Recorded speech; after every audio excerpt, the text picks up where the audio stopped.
사회적으로 핫한 이슈를 키워드로 알아보는 핫키워드 시간입니다. 김규리 캐스터 안녕하세요. 안녕하세요. 요즘 청년들이 취업하기가 하늘의 별 따기입니다. 정규직 시켜주면 영혼이라도 팔겠다는 그런 자조 섞인 말까지 나올 정도인데요. 그런데 이런 청년들을 울리는 취업 사기가 잇따르고 있습니다.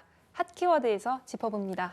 네, 사회 초년생들이라 간절한 마음에 더 당하기 쉬울 것 같은데 어떤 일이 생긴 걸까요? 네, 흔히 아르바이트를 구하기 위해서 취업 사이트에 공개 이력서 올려놓으신 분들이 계실 텐데요.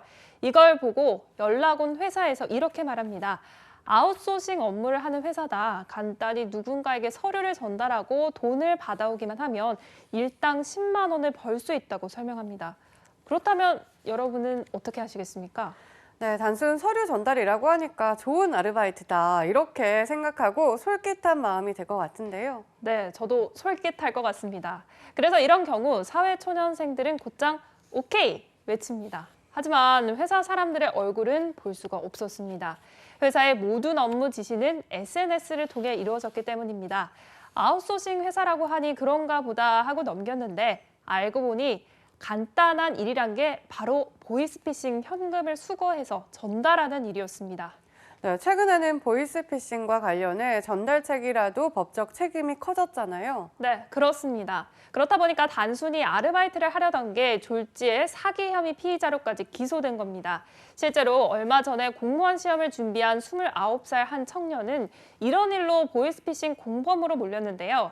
일을 한 건 불과 닷새뿐이지만 사기죄로 징역 1년형을 선고받고 현재 항소를 준비하는 사례까지 있었습니다. 네, 공무원 시험을 준비하면서 한 아르바이트로 졸지에 전과자가 되게 생긴 거군요. 네, 뿐만이 아니라요. 막대한 빚을 떠안게 된 청년들도 있습니다. 일자리를 소개받아서 가게 됐는데 일을 하려면 먼저 신용 조회를 해야 하고 조회를 하기 위해서는 대출을 받아야 한다고 합니다. 그리고 그 대출금은 신용 조회용으로 사용한 회사 돈이니 일단 모두 회사로 입금하라고 지시를 받습니다. 사회생활을 오래 한 사람의 경우 뭔가 좀 이상하다 이런 눈치를 채기 쉽지만 20대 초반이라면 어렵죠. 아무것도 모르고 시킨 대로 했다가 대출금을 고스란히 떠안아서 빚이 되는 겁니다. 네, 사회 초년생들의 간절한 마음을 악용한 사기범들의 수법이 더 교묘해진 건데요. 얼마나 많은 이들이 피해를 보고 있는 걸까요? 네, 한 취업 사이트 자체 조사 결과를 보면요. 응답한 20대에서 30대의 절반가량이 취업 사기를 당해봤다고 답했습니다. 취업 사기 피해자들 가운데는 특히 사회 초년생이 많았습니다. 실제로 경찰청 자료를 보면 보이스피싱 전달책에 가담하게 된 사람들의 3분의 2 정도가 10대와 20대였습니다.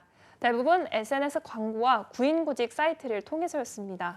네, 조심한다고 해도 청년들이 이런 덫에 걸리기 쉬운 상황인데 어떻게 해야 예방을 할 수 있을까요? 네, 전문가들은 일자리를 구하기 어려워서 취업 준비생들이 보이스피싱 조직의 표적이 되기 쉬운 만큼 취업 전에 더 꼼꼼히 확인해 볼 필요가 있다고 조언하는데요.